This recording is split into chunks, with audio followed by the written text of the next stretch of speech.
My buddy lost $3,000 betting on one stock. Me, I bought 500 companies instead.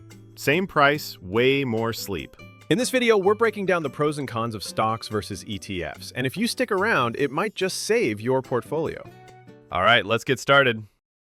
What's a stock? What's an ETF? Quick definitions. Let's start simple. A stock is a small piece of ownership in one company.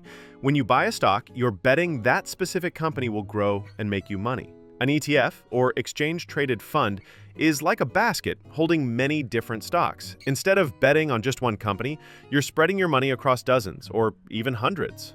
What's the real difference? So instead of buying just Apple, an ETF like the S&P 500 gives you exposure to Apple, Microsoft, Tesla, and hundreds more, instantly diversified. That makes ETFs more balanced, while stocks are more concentrated bets. Stocks can hit big if you know what you're doing. ETFs? Less drama, more cruise control.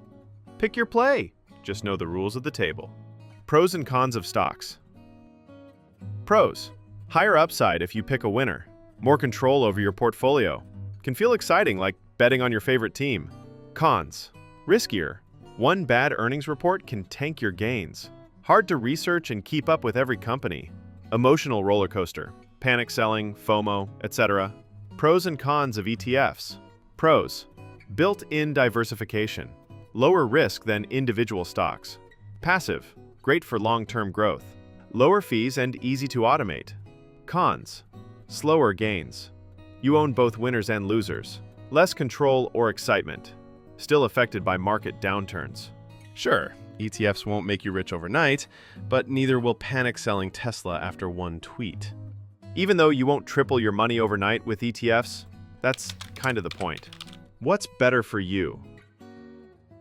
If you're just starting out, ETFs are the safer, smarter way to build wealth, especially if you don't want to check the markets daily.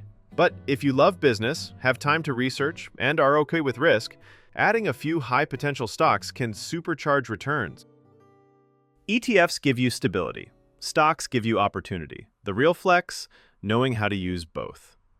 Smash that like button and subscribe. Let's invest in your future.